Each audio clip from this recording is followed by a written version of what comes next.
Hello everyone, आज हम बात करने जा रहे हैं अबाउट अ बेल ऑर्डर। और ये बेल ऑर्डर दिया गया है तबलीगी जमात के लोगों के बारे में। तबलीगी जमात मुस्लिम्स के अंदर एक जो है कैटेगरी है। ये लोग इकट्ठा हुए थे इस लॉकडाउन के तुरंत पहले और लॉकडाउन के समय तक वहां पे बने रहे। इनके मामले में सुनने में आया कि इन्होंने काफी कोरोना फैला दिया, या इनको भी अक्यूज किया गया काफी बार कि ये बहुत बड़े कल्प्रिट है इस मामले में कि कोरोना फैल गया है और सरकार के आदेशों का पालन नहीं किया गया है। अब ये लोग कोई बांग्लादेश से है, कोई मलेशिया से, कोई सऊदी से है, कोई भारत के हैं। तो ये सब लोगों को इकट्ठा करा गया था और इनकी कांग्रीगेशन हुई थी। अब इसके बाद सब पे मुकदमे चले और 30 लोगों को डिटेन किया गया है। फिलहाल तमिलनाडु के बारे में बात हो रही है और उनको बेल भी दे दी गई है। बेल उन्होंने इस रीजन से मांगी थी कि 70 दिन हो चुके हैं और 70 दिन के बाद भी कोई भी फाइनल रिपोर्ट नहीं आई है इन्वेस्टिगेशन की, और इसलिए बेल दे दी जाए। और जस्टिस जी.आर. स्वामीनाथन ने बेहतरीन 30 पन्ने का ऑर्डर जो लिखा है, ये आप सबको पढ़ना चाहिए। और देखिए, हम लोग एलएलबी में सीखते थे कि जजेस की इंटेग्रिटी पे, जुडिशरी की इंटेग्रिटी पे कभी भी सवाल नहीं उठ सकता। इसका ये मतलब नहीं कि जजमेंट को क्रिटिसाइज ना करिए। जजमेंट क्रिटिसाइज हो सकते हैं, ऑर्डर क्रिटिसाइज हो सकते हैं, तारीफें हो सकती हैं। ये एकेडमिक्स का काम है कि वो जजमेंट की तारीफ करे या उसकी बुराई करे। लेकिन जजेस ने किस मकसद से, कोई अल्टीरियर मोटिव से लिखा होगा, ये बात हम कभी भी नहीं बोल सकते। और अगर किसी के मन में कभी भी कोई डाउट आया होगा कि जस्टिस या जुडिशरी में कोई ना कोई कमी रह गई है या कोई इंटेग्रिटी वाली बात है, तो ये ऑर्डर से वो सारी दिक्कतें दूर हो जाएंगी, क्योंकि ये अव्वल ऑर्डर, ये बेहतरीन ऑर्डर जो है वो इन जज साहब ने लिख दिया। तो आइए हम देखते हैं इस ऑर्डर को। और यहाँ पे ऑर्डर में बात की जा रही है कि जो तबलीगी जमात के लोग थे वो हिंदुस्तान में आए थे इन टूरिस्ट वीजा, यानी कि टूरिस्ट वीजा पे आए थे, और बाद में पुलिस ने उनको अरेस्ट किया क्योंकि वो रिलीजियस कांग्रीगेशन में लगे हुए थे। अब आप टूरिस्ट बन के आए तो टूरिस्ट वाला काम करिए, इनका ये कहने का मतलब था।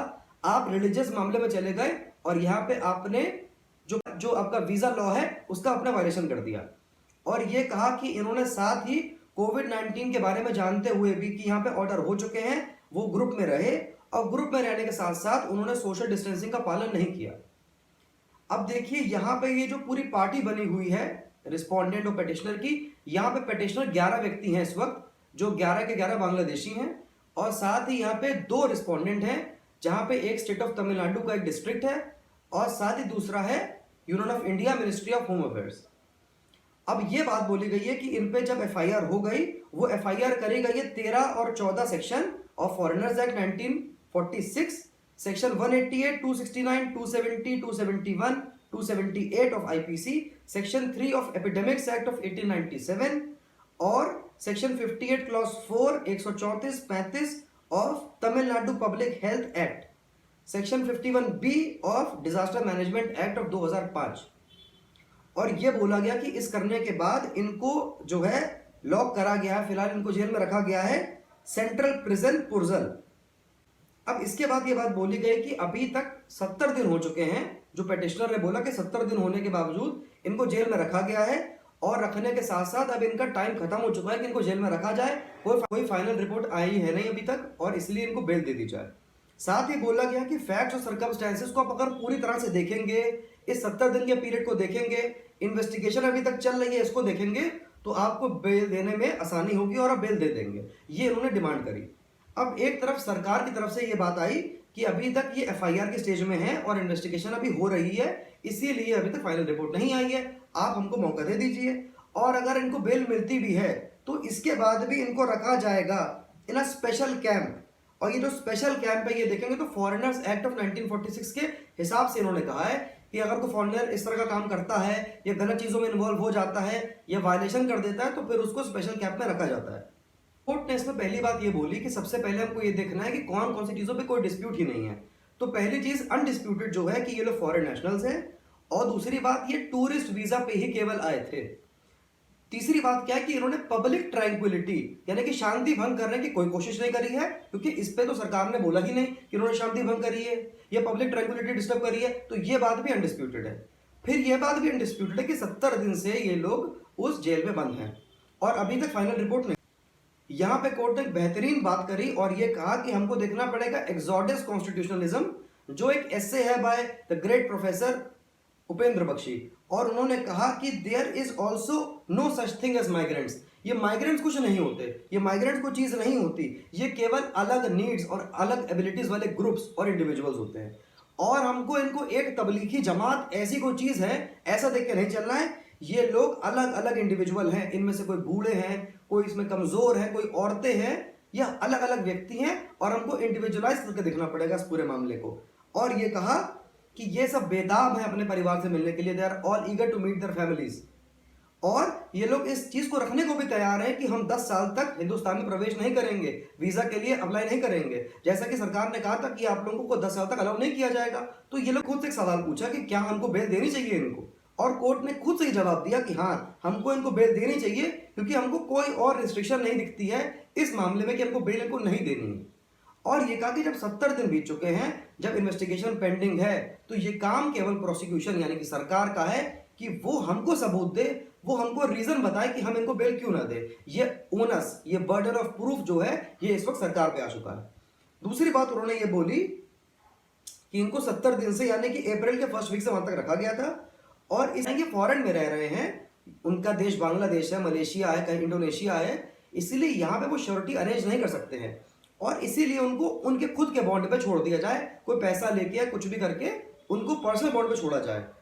और ये जो बॉन्ड है, ये वहां का जो जुडिशियल मजिस्ट्रेट है लोकल, वो ईमेल के जरिए प्राप्त करे, और ये कहा कि उसको एक्सेप्ट करे और इनका रिलीज का ऑर्डर पास कर दे। अब इन्होंने दूसरा सवाल अपने आप से ये पूछा कि whether the petitioners after release can be detained in special camps. अभी जो स्पेशल कैंप्स की बात है, मैंने आपको बताया है, इसके लिए स्टैट्यूटरी प्रोविजन है फॉरेनर्स एक्ट के अंदर। और उन्होंने ये बोला कि एक तरह का बॉस्टल स्कूल की बात की जा रही है यहाँ पे। बॉस्टल स्कूल का अगर मतलब देखेंगे तो यंग प्रिजनर्स जो होते हैं, जो छोटा मोटा अपराध कर देते हैं, जिनको सबक सिखाना होता है कि आप लोग को अपनी लिबर्टी की परवाह नहीं है, आपको परवाह नहीं है कि आप लॉ ब्रेक कर रहे हैं, तो ऐसे लोगों को बॉस्टल स्कूल में रखा जाता है। तो उन्होंने कहा कि बॉस्टल स्कूल की बात की जा रही है under section 3 clause 1 of Tamil Nadu Borstal school act of 1925। और इन्होंने ये बोला कि पहले सोचा गया था कि वो कैंप्स में रखेंगे, पर फिर ये पता चला कि कैंप्स काफी कंजस्टेड हैं।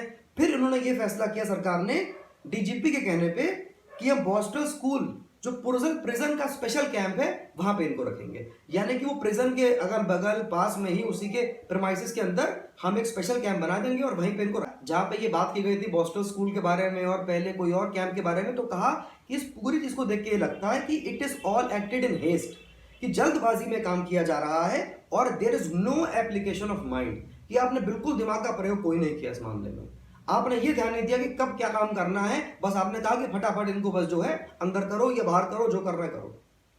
दूसरी बात उन्होंने बोली कि सेक्शन 3 अगर हम फॉरेनर्स एक्ट को देखेंगे, वो ये कहता है कि सेंट्रल गवर्नमेंट के पास ये पावर है कि वो प्रोहिबिट कर सके या रेगुलेट कर सके ऐसे फॉरेनर्स को जो भारत देश में आ रहे हैं, और उनकी मूवमेंट पे या अलग अलग चीजों पे रोक थोक कर सकती है।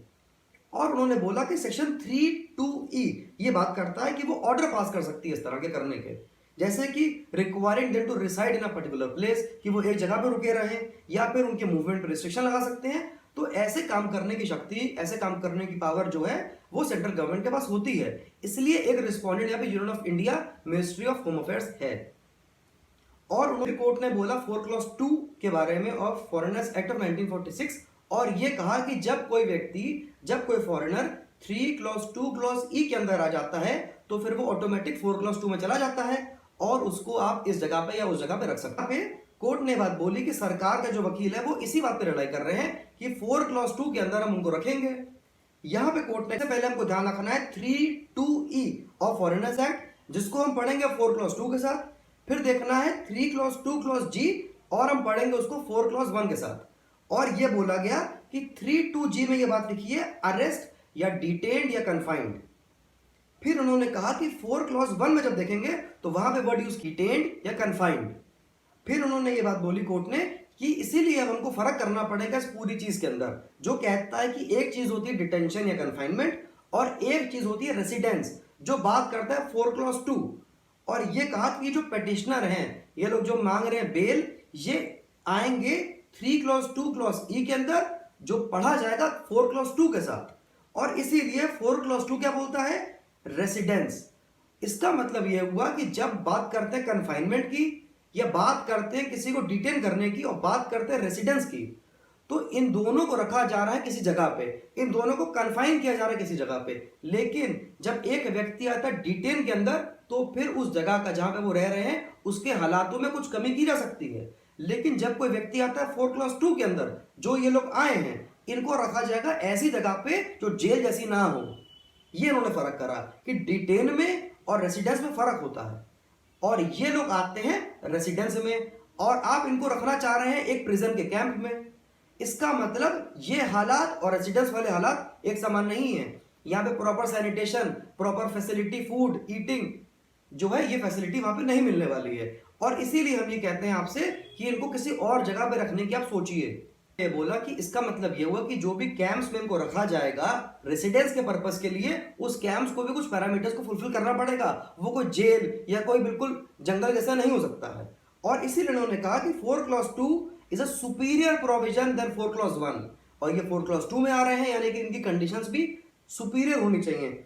और इन्होंने कहा कि जामिया कश्मीया अरबी कॉलेज, इन्होंने बोला है कि हमारे पास ऐसी जगह है कि हम इन लोगों को रख सकते हैं। अगर सरकार हमको आदेश करती है या सरकार इनको रखना चाहे तो हमारे कैंपस में जो हमारा बना हुआ वहां पे इनको रखा जा सकता है। और इन्होंने कोर्ट ने बोला कि आप एक बार सोचिए इस बारे में आप ध्यान दीजिए।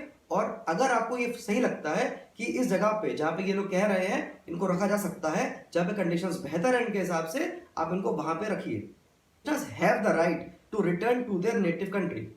इसका मतलब क्या उनके पास ये अधिकार है कि वो अपने देश, अपने वतन जा सके वापस। और कोर्ट ने कहा कि मुझे फिर से याद आते उपेंद्र बख्शी की वो बातें, वो ग्रेट प्रोफेसर उपेंद्र बख्शी की बातें कि लिव्ड रियलिटी, कि हमने ये ध्यान दिया है कि इन पे क्या बीती है। ये 70 दिन से एक जगह पे रुके हुए हैं, एक प्रिजन में रुके हुए हैं। ये किस मकसद से आए थे? ये धर्म कर्म के मकसद से यहाँ पे आए थे, वीजा लेके आए थे।